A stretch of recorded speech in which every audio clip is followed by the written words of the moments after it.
अस्सलाम वालेकुम एवरीवन। तो फर्स्ट ईयर क्लास केमिस्ट्री में स्टेट्स ऑफ मैटर में सेकंड स्टेट को आज हम स्टार्ट करेंगे। लिक्विड स्टेट में काफ़ी ज़्यादा इसमें एमसीक्यूज भी पूछे जाते हैं, थ्योरेटिकल के भी क्या होते हैं कि क्वेश्चंस आते हैं। तो देखिए हमने प्रीवियस में एक टॉपिक पढ़ा था गैस स्टेट का। आज जो हमारे पास टॉपिक क्या है कि what is the liquid states. Liquid states हम किसको कहते हैं। लेकिन जैसे हमने प्रीवियस में हमने देखा कि जब हम किसी भी सॉलिड मॉलिक्यूल्स को हीट करते हैं तो वो कन्वर्ट हो जाता है किसमें, लिक्विड में, मेल्ट हो जाता है। मतलब कि अगर किसी भी सॉलिड को आप क्या करते हैं कि हीट करते हैं तो जब वो टेम्परेचर पे क्या हो जाता है कि ये लिक्विड फॉर्म में कन्वर्ट हो जाता है, जिसको हम क्या कहते हैं कि मेल्टिंग पॉइंट्स कहते हैं।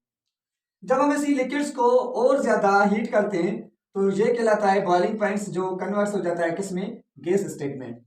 जब गैस को हम और ज्यादा हीट करते हैं तो ये कन्वर्ट हो जाती है किसमें, प्लाज्मा स्टेट में। ये क्या होती है कि ये कन्वर्जन होती है किसकी, स्टेट्स ऑफ मैटर की। अब यहाँ पे क्वेश्चन हमारे पास क्या है कि what is the liquids molecule. Liquid हम किसको कहते हैं। देखिए स्टेट्स ऑफ मैटर में जो लिक्विड स्टेट्स होती है ये स्टेट्स हो गई। इस लिक्विड मॉलिक्यूल्स में शेप जो होता है वो फिक्स नहीं होता। बाकी इस लिक्विड मॉलिक्यूल्स का वॉल्यूम जो होता है वो क्या होता है कि फिक्स होता है।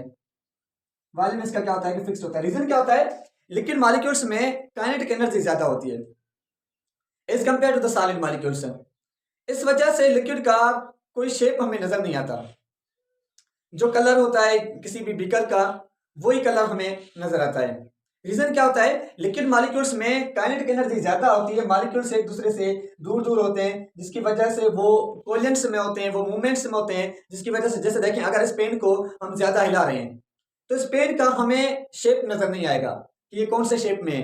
तो रीजन क्या होता है, क्योंकि लिक्विड मॉलिक्यूल्स में स्पेस होती है, एक दूसरे से दूर दूर होते हैं, जिसकी वजह से उनमें मूवमेंट्स होती है। जब कोई भी चीज मूवमेंट्स होती है तो उस चीज का शेप जो होता है वो फिक्स नहीं होता। लेकिन लिक्विड मॉलिक्यूल्स का वॉल्यूम क्या होता है कि फिक्स होता है। रीजन क्या होता है, गैस मॉलिक्यूल्स का ना तो शेप फिक्स होता है ना तो वॉल्यूम फिक्स होता है। रीजन ये होता है कि जो गैस मॉलिक्यूल्स होते हैं वो बिल्कुल एक दूसरे से दूर दूर होते हैं, लेकिन जो लिक्विड मॉलिक्यूल्स होते हैं वो इतने ज्यादा एक दूसरे से दूर नहीं होते।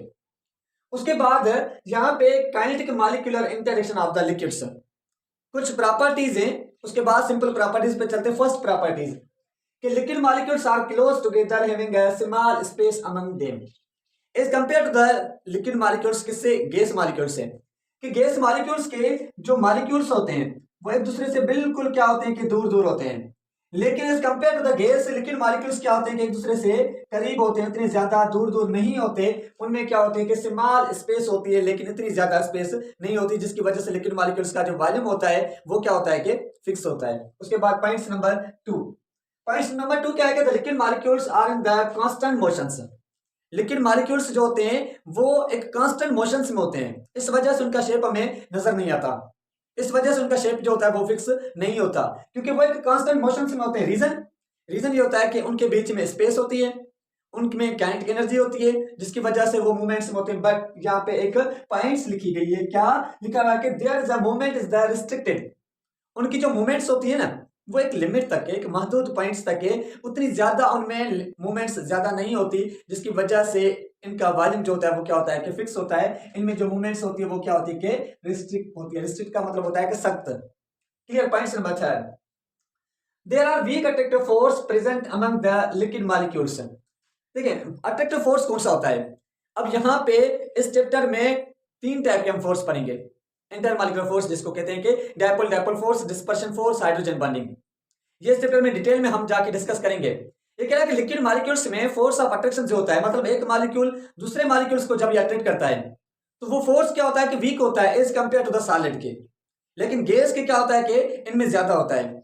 गैस में बिल्कुल नहीं होता, निगलेबल होता है लेकिन बिल्कुल ना होने के बराबर होता है। लेकिन जो लिक्विड मॉलिक्यूल्स होते हैं उनमें कुछ ज्यादा होता है गैस से। सॉलिड मॉलिक्यूल्स में और ज्यादा इंटरमॉलिक्यूलर फोर्स होता है। इंटरमॉलिक्यूलर फोर्स का मतलब होता है मॉलिक्यूल मॉलिक्यूल को अपनी तरफ अट्रैक्ट करे, उस फोर्स को हम क्या कहते हैं, इंटरमॉलिक्यूलर फोर्स कहते हैं। तो लिक्विड मॉलिक्यूल्स में वीक अट्रैक्टिव फोर्स होता है, जिसकी वजह से उनका शेप जो होता है वो फिक्स नहीं होता। इस रीजन की वजह से ये पॉइंट्स नंबर आपकी 3 होगी। Points number 4, the covalence among the liquid molecules are more frequently. जो कोवेलेंस होती है लिक्विड मॉलिक्यूल्स में वो क्या होती है कि मोर फ्रीक्वेंटली होती है। कोवेलेंस का मतलब होता है मॉलिक्यूल मॉलिक्यूल के साथ टकराए। अब इतनी ज्यादा दूर तो है नहीं, ये मॉलिक्यूल्स यहाँ पे मॉलिक्यूल्स हो गया, ये मॉलिक्यूल्स मॉलिक्यूल के साथ टकराएगा या वॉल ऑफ कंटेनर के साथ टकराएगा। इसमें आगे जाके एक थ्योरीज पढ़ेंगे, लॉ पढ़ेंगे, जिसको हम कहते हैं ब्राउमैन मोशंस पे कहते हैं। वो ब्राउमैन मोशन हमें बताता है मूवमेंट्स ऑफ द मॉलिक्यूल्स के बारे में। आगे जाके 3 टर्म्स और भी आ जाएंगे, एडिसिव फोर्स, कोएसिव फोर्स क्या होता है, काफी ज्यादा इस चैप्टर में आपको नॉलेज मिलेगी। तो आगे ये लॉज हम पूरा पढ़ेंगे कि ब्राउमैन मोशन क्या है, लेकिन जस्ट आपको यहाँ पे ये पॉइंट्स क्लियर होने चाहिए। Unlike gases, liquids do not show the applicable in their volume by the heatings। हमने पढ़ा कि जो लिक्विड गैस मॉलिक्यूल्स होते हैं, गैस मॉलिक्यूल्स में जब हम टेम्परेचर को इंक्रीज करते हैं तो उनका वॉल्यूम क्या होता है कि इंक्रीज हो जाता है।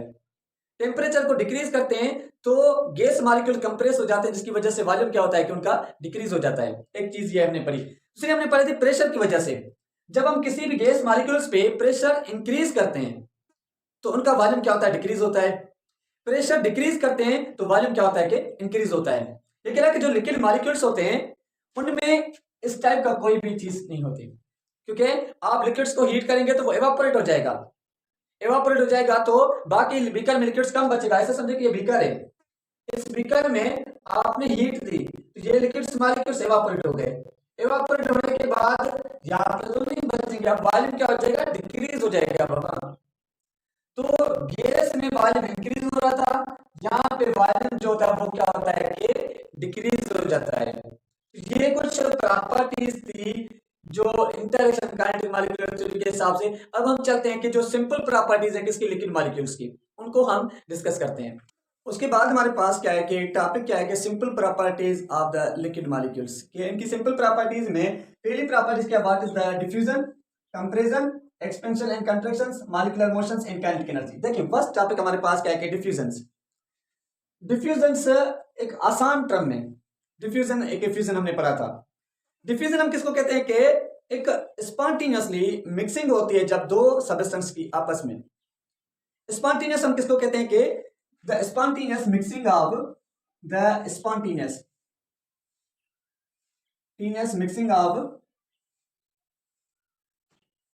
To substance are called डिफ्यूजन्स।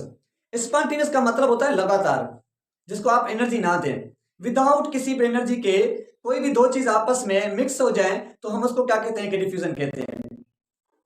जैसे कि एक गिलास ऑफ वाटर है, इस गिलास ऑफ वाटर में आपने इंक का एक ड्रॉप डाल दिया। अब वो इंक का ड्रॉप आहिस्ता आहिस्ता उस लिक्विड में, गिलास ऑफ वाटर में क्या होता जाएगा, मिक्स होता जाएगा। उस गिलास ऑफ वाटर का कलर क्या हो जाएगा, एक डिफरेंट हो जाएगा। जो पहले कलरलेस था, व्हाइट कलर था, जो भी था, उसके बाद वो ब्लू हो जाएगा, ब्लैक हो जाएगा, रेड हो जाएगा। ये होती है मिक्सिंग, एक स्पॉन्टेनियस फॉर्म में, आपने कोई उसको हिलाया वगैरह नहीं। तो लिक्विड मॉलिक्यूल्स में जो डिफ्यूजन होती है as compare to the gas, इनमें क्या होती है कि लेस होती है, क्योंकि वो मॉलिक्यूल्स ज्यादा तेज डिफ्यूज होते हैं जिन मॉलिक्यूल्स में ज्यादा स्पेस होती है। किसके बीच में, मॉलिक्यूल के बीच में, वो जल्दी क्या होते हैं कि डिफ्यूज हो जाते हैं। या जिन मॉलिक्यूल्स का मास कम होता है वो जल्दी क्या होते हैं कि डिफ्यूज होते हैं। जैसे हम एयर में या रूम में स्प्रे करते हैं तो पूरी खुशबू क्या होती है कि रूम में फैल जाती है। It is also called the diffusion. तो गैस जो लिक्विड मॉलिक्यूल्स होते हैं, लिक्विड मॉलिक्यूल में स्पेस इतनी ज्यादा नहीं होती, जिसकी वजह से इनमें जो डिफ्यूजन होती है वो क्या होती है कि लेस होती है as compare to the gas. लेकिन सॉलिड से क्या होती है कि ज्यादा होती है, जल्दी में क्या होते हैं कि मिक्स हो जाते हैं। आपके पास काफी ज्यादा एग्जांपल्स हैं, जैसे कि हम क्या करते हैं कि जब हम इनको मिक्स करते हैं वाटर में तो वो क्या होती है, उसमें मिक्स हो जाती है। जैसे हम मिल्क को मिक्स करते हैं वाटर में तो वो एक दूसरे के साथ मिक्स हो जाते हैं, एक दो सब्सटेंस होमोजेनियस फॉर्म में मिक्स हो जाए, it is called the diffusion. उसके बाद what is the compression. Compression का मतलब होता है, कंप्रेसिबिलिटी हमने पढ़ी थी किसमें, गैसेस चैप्टर में। कंप्रेसिबिलिटी का मतलब होता है किसी भी चीज पे प्रेशर डाल के उसका आप वॉल्यूम क्या कर दें, डिक्रीज कर दें। किसी भी चीज पे प्रेशर डाल के, फोर्स डाल के आप उसका वॉल्यूम क्या कर दें, डिक्रीज कर दें, उसको हम क्या कहते हैं, कंप्रेसिबिलिटी कहते हैं। अब जो लिक्विड मॉलिक्यूल्स में कंप्रेसिबिलिटी होती है वो भी क्या होती है कि लेस कंप्रेसिबल होते हैं लिक्विड मॉलिक्यूल्स। क्यों लिक्विड मॉलिक्यूल्स लेस कंप्रेसिबल होते हैं, रीजन ये होता है कि लिक्विड मॉलिक्यूल्स में इतनी ज्यादा स्पेस नहीं होती मॉलिक्यूल टू मॉलिक्यूल के बीच में, तो वो कंप्रेस होते हैं लेकिन बिल्कुल कम होते हैं। जैसे कि हम एग्जांपल से लेते हैं किसका, हाइड्रोलिक मशीन का। हाइड्रोलिक मशीन में एक क्या होता है कि लिक्विड स्पिल क्या होता है, जो ब्रेक्स होती हैं किसमें, गाड़ियों में, जो क्या होती है कि लिफ्ट में होती है, हाइड्रोलिक मशीन यूज की होती है। तो वहां पे उस हाइड्रोलिक मशीन में एक लिक्विड फिल क्या होता है जिसको हम क्या करते हैं, कंप्रेस करते हैं, तो उसका वॉल्यूम क्या होता है कि डिक्रीज हो जाता है, जिसको हम क्या कहते हैं कि compressibility of the liquid molecules का वर्ड्स आप यहाँ पे यूज करेंगे। उसके बाद एक दो वर्ड्स, एक एक एक्सपेंशन, एक एक कंट्रैक्शन। एक्सपेंशन का मतलब होता है कि जिसमें वॉल्यूम क्या हो जाए, इंक्रीज हो जाए। कंट्रैक्शन का मतलब होता है जिसमें वॉल्यूम जो है वो क्या हो जाए, डिक्रीज हो जाए। हम कहते हैं कि इसको कंट्रैक्ट कर दें, इसको कंस्ट्रक्ट कर दें, मतलब कि उसको फोर्स लगा के उसका वॉल्यूम जो है वो क्या कर दें, डिक्रीज कर दें, उसको कंप्रेस कर दें, तो ये कंट्रैक्शन कहलाता है। एक्सपेंशन जो होती है जब हम क्या करते हैं कि टेम्परेचर को इंक्रीज करते हैं तो क्या होती है कि एक्सपेंशन होती है। जब टेम्परेचर को डिक्रीज करते हैं तो क्या होती है कि कंट्रैक्शन होती है। यहाँ पे टेम्परेचर लो और यहाँ पे टेम्परेचर क्या होता है कि हाई होता है। अब लिक्विड मॉलिक्यूल्स को आप एक्सपेंड कर सकते हैं, जैसे ही हीट देंगे, चाय बनाते हैं ना, चाय बनाते हुए क्या करते हैं कि लिक्विड मॉलिक्यूल जब चाय को हीट करते हैं वो चाय ऊपर आ जाती है बीकर में, क्योंकि वो एक्सपेंड हो रही है। एक्सपेंड क्यों होती है, जैसे ही आप हीट देंगे ये लिक्विड मॉलिक्यूल से क्या होता है, दूर हो जाता है। जैसे ही दूर हो जाता है तो उसका वॉल्यूम क्या होता है कि इंक्रीज होता है, लेकिन उसी टाइम के लिए इंक्रीज होता है। सॉलिड की तरह आप जो ये मॉलिक्यूल्स होते हैं इनका वॉल्यूम आप डिक्रीज नहीं कर सकते, लेकिन एक्सपेंस होती है। कंट्रेस्ट हम कब करते हैं, जब हम लिक्विड मॉलिक्यूल्स को टेम्परेचर कम करते हैं, वो आइस फॉर्म में कन्वर्ट हो जाता है, बर्फ बन जाती है, वो क्या कहलाती है, कंट्रेक्ट कहलाती है। जिसमें आप टेम्परेचर देकर आप लिक्विड मॉलिक्यूल्स का वॉल्यूम जो है वो क्या कर दें, डिक्रीज कर दें, तो ये हमारे पास क्या कहलाएगी, कंट्रेक्शन कहलाएगी। Clear points. उसके बाद what is the molecular motions. अब हमने प्रीवियस में अभी हमने पढ़ा कि मॉलिक्यूलर मोशन लिक्विड मॉलिक्यूल्स में मूवमेंट्स होती है, चुरपुर होती है। लिक्विड मॉलिक्यूल्स मूवमेंट्स करते हैं, लेकिन जो मूवमेंट्स करते हैं वो कौन सी करते हैं, रिस्ट्रिक्टेड मूवमेंट्स करते हैं। लिक्विड मॉलिक्यूल्स में इतनी ज्यादा स्पेस नहीं होती, इतनी ज्यादा स्पेस ना होने की वजह से उनमें जो मूवमेंट्स होती है वो as compare to the gas के कम होती है, as compare to the solid के ज्यादा होती है। इनमें मॉलिक्यूलर मोशंस होता है, जैसे कि जो रोटेशंस कहलाती है या जो दूसरे टर्म्स यहाँ पे यूज करते हैं, तो लिक्विड मॉलिक्यूल्स में मूवमेंट्स होती है, चुरपुर होती है, लेकिन as compare to the gas molecule के इनमें ज्यादा नहीं होती, क्योंकि इनकी काइनेटिक एनर्जी क्या होती है, कम होती है। इनमें लिक्विड मॉलिक्यूल्स मॉलिक्यूल की स्पेस क्या होती है कि कम होती है। दूसरी पॉइंट्स के काइनेटिक एनर्जी। काइनेटिक एनर्जी का मतलब होता है कि मूवमेंट्स, चुरपुर, ये दोनों के दोनों टॉपिक दूसरे के साथ रिलेटेड है। काइनेटिक एनर्जी होगी तो मॉलिक्यूल्स मूवमेंट्स करेंगे, मतलब कि लिक्विड मॉलिक्यूल्स मूवमेंट्स कर रहे हैं, शेप फिक्स नहीं है, इसका मतलब कि इनमें काइनेटिक एनर्जी है। Clear points. तो यहाँ पे हम लेक्चर को इन करते हैं। इंशाल्लाह हम नेक्स्ट लेक्चर में डिस्कस करेंगे इंटरमॉलिक्यूलर फोर्स के बारे में, जो काफी ज्यादा टॉपिक अहम होगा।